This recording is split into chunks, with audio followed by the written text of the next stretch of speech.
Hello everyone, मैं ममतेश गुप्ता। आज देखेंगे 8 दिसंबर 2019 को सीटेट का जो पेपर हुआ था उसको विस्तार से चर्चा करेंगे। और ये मैं प्रीवियस पेपर की सीरीज चला रही हूँ, तो इसमें हम 2022 से और 2013 तक के सभी पेपरों को डिस्कस करेंगे। आइए शुरू करते हैं। Question number 31। 1857 के विद्रोह के बाद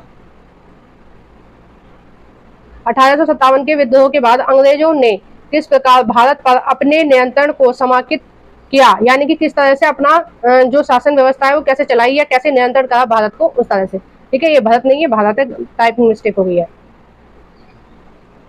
एक, तुष्टीकरण तथा संपत्ति अधिकारियों को सुरक्षा करके।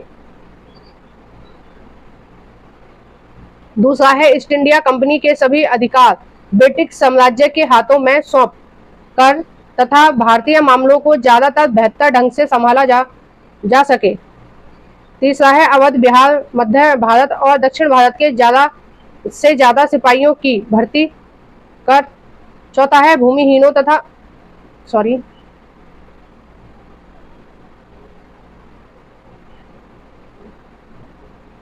चौथा है, भूमिहीनों तथा किसानों की रक्षा करने के लिए नीतियां बनाकर। तो भूमिहीन किसानों के बारे में तो वो कभी सोच ही नहीं सकते थे। ठीक है, भारत के हित के बारे में वो कभी नहीं सोचते थे। दूसरा, ये अवध, बिहार, मध्य भारत और दक्षिण भारत से ज्यादा सिपाहियों की भर्ती कर।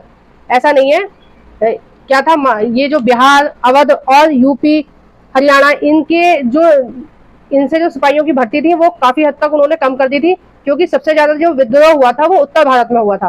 ठीक है, वो कहाँ हुआ था? दिल्ली में, मेरठ में, यूपी में, मेरठ यूपी में आता है, यूपी में, बिहार में और बंगाल में, इन जगह हुआ था। तो उन्होंने क्या कहा था कि इन जगहों के जहां विद्रोह ज्यादा हुआ था उन जगहों के सिपाहियों की भर्ती उन्होंने बंद कर दी थी। लगभग थोड़ा बहुत ही रेशो रह गया था उनके सिपाहियों का। देखिए, दूसरा बिल्कुल सही है इसका आंसर। ईस्ट इंडिया कंपनी के सभी अधिकार 1857 के बाद क्या हुआ था कि क्योंकि कंपनी भारत का साम्राज्य नहीं संभाल पा रही थी, तो इसलिए जो ब्रिटिश की महारानी थी उस टाइम, उन्होंने ये भारत का जो शासन है वो अपने हाथों में ले लिया था। ठीक है, और काफी सारे सुधार किए थे इसमें, जो नीतियां बनाई भारत के लिए, जो ईस्ट इंडिया कंपनी चला रही थी उसके नियमों में बदलाव करके, और महारानी ने 1857 के बाद खुद ही कमान संभाली और खुद ही शासन किया। अब देखते हैं, एक सेकेंड,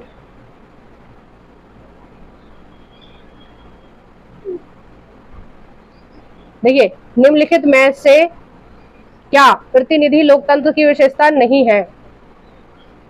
अब देखिए, लोकतंत्र की जो विशेषता है कौन सी नहीं है। नंबर 1, जनता को मतदान का अधिकार। नंबर 2, मतदान द्वारा प्रतिनिधि का चुनाव। तीसरा है, प्रतिनिधियों के हाथों में निर्णय निर्माण की प्रक्रिया।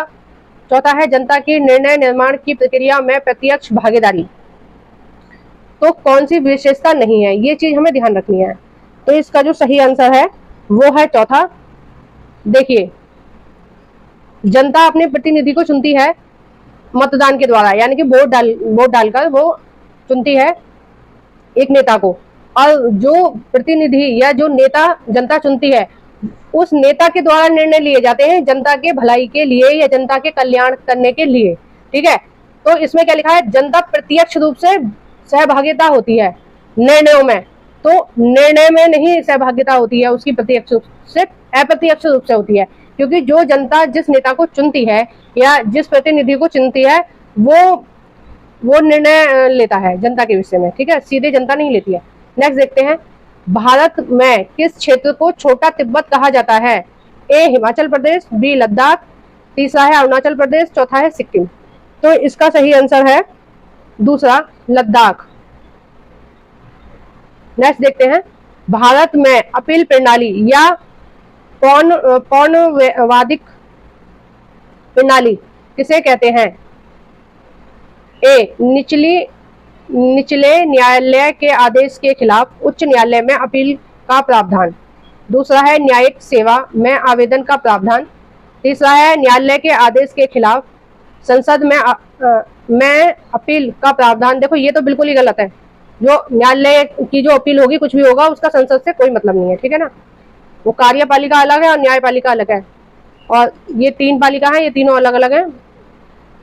चौथा है राज्य कार्यपालिका प्रमुख का सर्वोच्च अपील प्राधिकारी के रूप में कार्यरत होने का प्रावधान। देखो इसका सबसे सही आंसर है पहला, और वो क्यों है कि जो भारत में अपील प्रणाली जो है, तो उसका मतलब है, अपील प्रणाली का मतलब कि जैसे हम नीचे वाली अदालत में हमने कोई मुकदमा डाला और जो कोर्ट ने जो सुनवाई करी वो गलत तरीके से कोर्ट ने फैसला लिया, जज ने गलत तरीके से फैसला लिया। मान लीजिए हमारा जिले वाली कोर्ट में हमारा मुकदमा चल रहा है और उन्होंने गलत तरीके से करा है फैसला, तो हम क्या करेंगे, जिले से ऊपर वाली अदालत में जाएंगे। ठीक है, जिले से ऊपर वाली अदालत में जाएंगे, उससे ऊपर वाली अदालत में जाएंगे, यानी कि अपील जो प्रणाली है वो नीचे वाली अदालत के खिलाफ जाते हैं कि भाई इन्होंने हमारे मुकदमे को गलत तरीके से देखा है और हम दोषी नहीं है, इन्होंने हमें गलत सजा सुनाई है या हमारा फैसला अपने बचाव के लिए, या फिर कई लोग निर्दोष भी होते हैं, तो उस तरह से वो भी ऊपर वाली अदालत में मुकदमे को डालते रहते हैं, अपील करते रहते हैं। 35 निम्नलिखित में से कौन सा प्रायद्वीपीय पठार का लक्षण नहीं है। प्रायद्वीपीय पठार जो है वो देखिए, ये जो हमारी नर्मदा और ताप्ती नदी है, इनसे नीचे नीचे वाला जो हिस्सा है भारत का, उसको बोलते हैं प्रायद्वीपीय पठार। ठीक है, का लक्षण नहीं है। कौन सा लक्षण नहीं है? पहला है, इस पठार पर पश्चिम की ओर बहने वाली महानदी और कृष्णा नदी मौजूद है। दूसरा है, यह उत्तरी मैदान के दक्षिण में है। देखो ये वाला तो बिल्कुल सही है। ये उत्तर भारत कौन सा है? ताप्ती नदी या वो नर्मदा नदी से ऊपर ऊपर वाला हिस्सा जो है वो उत्तर भारत है, तो उत्तर भारत के दक्षिण में स्थित है। ये बात तो बिल्कुल सही है। तीसरा है, इसके उत्तर पश्चिम में अरावली पर्वतमाला है। देखो भारत का उत्तर पश्चिम किधर आएगा? ये आएगा गुजरात और राजस्थान की तरफ, इधर ही आएगा ना। देखिए भारत कैसे, मैं एक छोटा छोटा सा आपको बता देती हूँ, मोटा। मान लीजिए भारत ये है, ठीक है, चौकोर टाइप का है ना भारत, तो भारत का जो आएगा उत्तर और पश्चिम इधर आएगा। ठीक है, तो अरावली पर्वतमाला का है, वो है राजस्थान में, और राजस्थान से दिल्ली तक है उसकी श्रेणियां। ठीक है, नेक्स्ट देखते हैं, यहाँ कोयले एवं लोहा जैसे खनिजों की प्राचुरता है। तो देखो ये वाली बात भी सही है, यहाँ कोयले के और लोहे के बहुत सारे भंडार हैं। तो इसका जो सही आंसर है वो है पहला। और पहला क्यों है? इन्होंने बोला है पश्चिम की ओर बहने वाली, तो पश्चिम की ओर बहने वाली नहीं है ये दोनों कौन सी है? पूर्व की तरफ बहने वाली है। कृष्णा नदी कहाँ से? देखो महाराष्ट्र यहाँ के लगभग है, ठीक है ना, कहाँ के लगभग है? यहाँ के लगभग है महाराष्ट्र। तो महाराष्ट्र से कृष्णा जो नदी निकलती है इधर की तरफ बहती है ना, पूर्व की तरफ। और देखो महानदी जो है वो यहाँ है, छोटा नागपुर से निकली है, वो भी इधर की तरफ बहती है ना, बंगाल की खाड़ी में गिरती है। तो ये वाला आंसर इसका सही आएगा। नेक्स्ट देखते हैं, निम्नलिखित में से कौन सा कथन अफ्रीका के बारे में सही है? ए,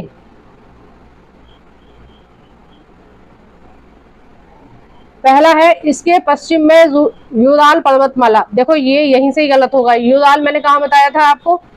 ये सारे की एक का एक क्वेश्चन ये एनसीईआरटी से पूछे जा रहे हैं। आप एक बार एनसीईआरटी पढ़ लीजिए खुद से, या फिर आप खुद से नहीं पढ़ना चाहते हैं तो मैंने अपने चैनल पे पूरी प्लेलिस्ट बनाई हुई है, ज्योग्राफी चल रही है अभी 6 to 8 की, और ये सारे क्वेश्चन लगभग उसमें से ही है। ठीक है, तो आप आके मेरे चैनल पर ये प्लेलिस्ट देख सकते हैं। प्लेलिस्ट बनी हुई है 6 to 8 एनसीईआरटी की, तो उसमें आपको सारी चीजें मैंने डिटेल में पढ़ाई है। आपको कोई भी क्वेश्चन ऐसा नहीं लगेगा उन वीडियोज को देखने के बाद कि हाँ कुछ भी एनसीईआरटी से अलग है। तो यूराल जो पर्वतमाला है ये कहाँ है? ये यूरोप में है, तो ये यहीं से गलत हो गया। दूसरा, अफ्रीका का बहुत बड़ा भाग दक्षिण गोलार्ध में है, तो ये चीज बिल्कुल गलत है। जो इक्वेटर है, जो भूमध्य रेखा है, जो विषुवत रेखा है, इन तीनों का मतलब एक ही है। वो कहाँ से निकली है? वो अफ्रीका के बीचों बीच से निकली है।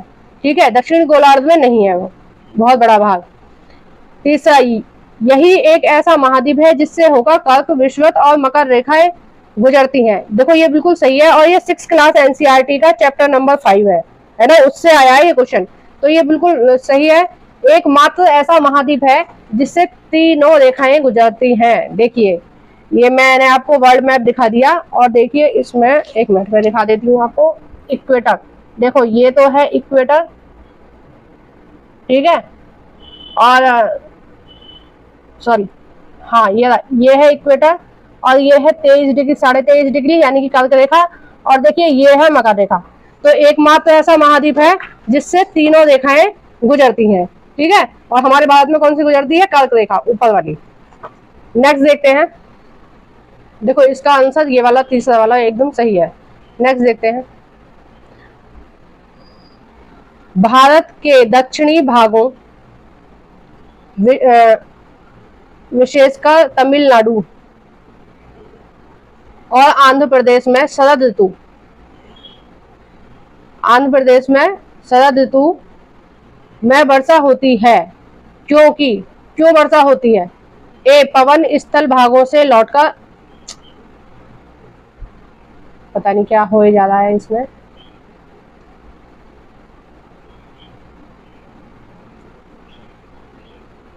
हाँ देखिए, पवन स्थल भागों से लौटकर अरब सागर की ओर प्रवाहित होती है। दूसरा है पवन स्थल भागों से लौटकर बंगाल की खाड़ी में प्रवाहित होती है। तीसरा है पवन अरब सागर से बंगाल की खाड़ी की ओर प्रवाहित होती है। और चौथा है पवन बंगाल की खाड़ी से अरब सागर की तरफ प्रवाहित होती है। तो इसका सही आंसर है, इसका सही आंसर है थर्ड।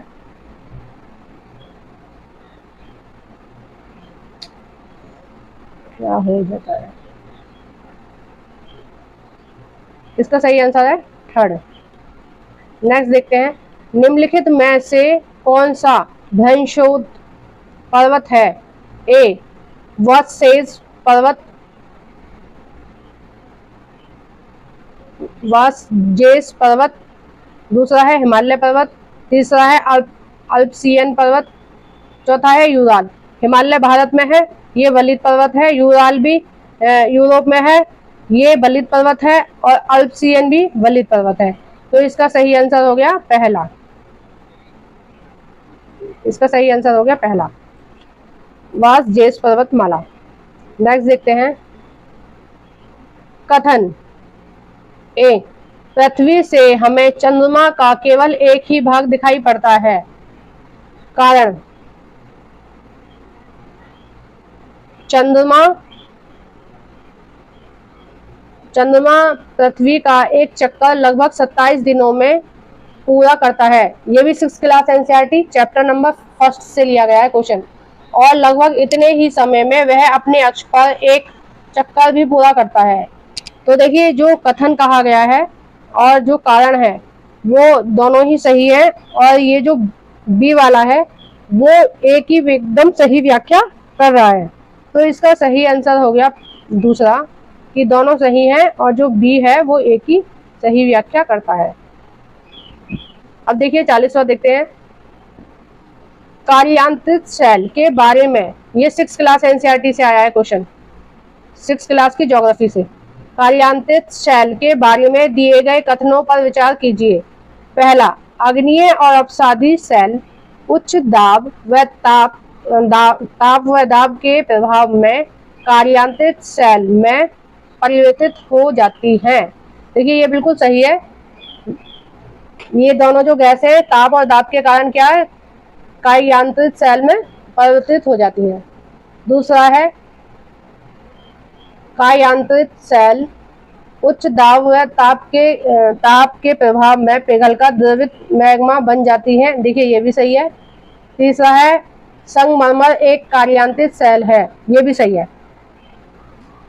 ठीक है, ये चूना पत्थर से ही तो संगमरमर बनता है ना। इसका मूल रूप क्या है? चूना पत्थर, और चूना पत्थर से संगमरमर बनता है। तो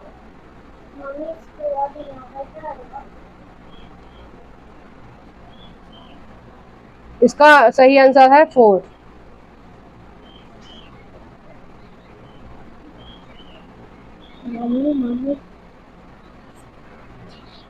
नेक्स्ट देखते हैं। अंतरिक्ष से प्रवेश करने वाले उल्कापिंड वायुमंडल की किस परत में आने पर जल जाते हैं। ए समताप मंडल, ये भी 6th क्लास एनसीईआरटी से नहीं 7th क्लास एनसीईआरटी से लिया गया है। समताप मंडल। बी दूसरा है मध्य मंडल, तीसरा है बाह्य मंडल, चौथा है बहिर्मंडल। तो इसका सही आंसर है दूसरा। अब क्वेश्चन नंबर देखते हैं 42। 42 है ऋतु प्रवास जुड़ा हुआ है। ऋतु प्रवास किस चीज से जुड़ा हुआ है? देखो ऋतु प्रवास का मतलब है कि एक ऋतु आती है तो लोग वहां से पलायन कर लेते हैं या वहां पर चले जाते हैं। ठीक है, ऋतु प्रवास का मतलब है कि जो लोग हैं ऋतु के हिसाब से प्रवास करते हैं, यानी कि रहते हैं। देखिए जैसे लद्दाख में कुछ लोग रहते हैं, एक जनजाति रहती है थारू जनजाति। तो वो क्या करती है, जब ज्यादा ठंड पड़ती है तो वो अपने जो एनिमल होते हैं, जो अपने जानवर होते हैं, उनको ले जाते हैं और ऊपर की तरफ और क्यों ले जाते हैं? क्योंकि जितने ऊंचाई पर वो अपने भेड़ों को लेके जाएंगे और जितनी ज्यादा ठंड पड़ेगी उतने ही उनके जो बाल हैं वो मुलायम आएंगे और उनसे क्या बना सकते हैं, वो ऊन बना सकते हैं। ठीक है, जो बहुत महंगी बिकती है। तो इसी तरह से क्या है, अपने टाइम के हिसाब से लोग जाते हैं। जैसे भट्टा पे कुछ लोग काम करते हैं तो वो क्या है, एक ऋतु के हिसाब से ही कोई एक टाइम फिक्स होता है कि इस टाइम पर गर्मियों में या सर्दियों में इस टाइम पे भट्टा चालू होंगे, जहाँ पे ईंट बनती है उसको बोलते हैं भट्टा। तो उस टाइम पे हमें वहां पर जाना है। अब देखते हैं इसका क्या आंसर है। पहला, ऐसे स्थान जहां बस्तियां विकसित होती हैं। दूसरा, लोगों के आगमन से। तीसरा, घरों के पास पास बसावट से। चौथा, एक छोटे घर के पौधे रखने का।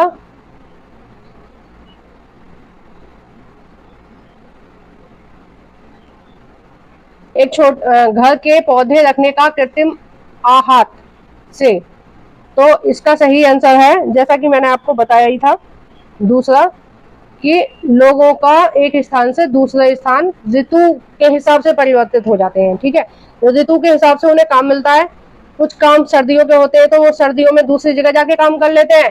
अब जैसे कुछ लोग जो शहर में काम करते हैं, मजदूरी करते हैं, लेकिन जब जो चैत का महीना होता है, यानी कि जो मार्च के लगभग का महीना होता है, मार्च का, उसमें खेत काटे जाते हैं तो वो दोबारा से गाँव से, वो शहरों से गाँव में चले जाते हैं खेत काटने के लिए। तो क्या हो गया, ऋतु प्रवास हो गया। वो ऋतु के हिसाब से जहाँ काम मिलता है वहां चले जाते हैं। तो क्या लोगों के आगमन से है, मतलब लोगों का आना ऋतुओं के कारण।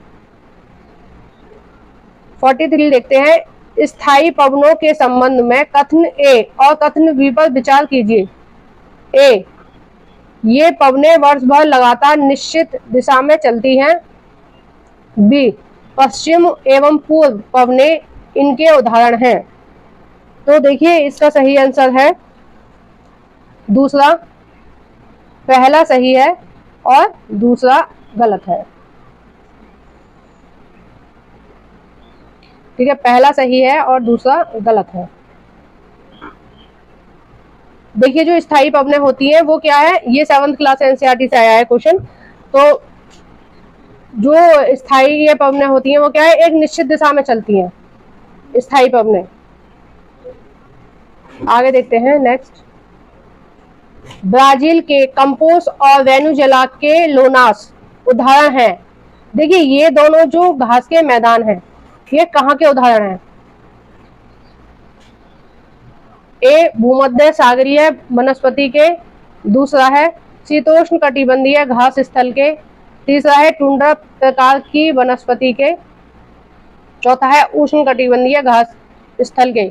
देखिए भूमध्य सागरीय वनस्पति तो ये है नहीं, शीतोष्ण भी नहीं है, और टुंड्रा किनको बोलते हैं, जहाँ पर बहुत ठंड होती है और बारिश जो होती है, बर्फबारी होती है, बारिश नहीं बर्फबारी रहती है।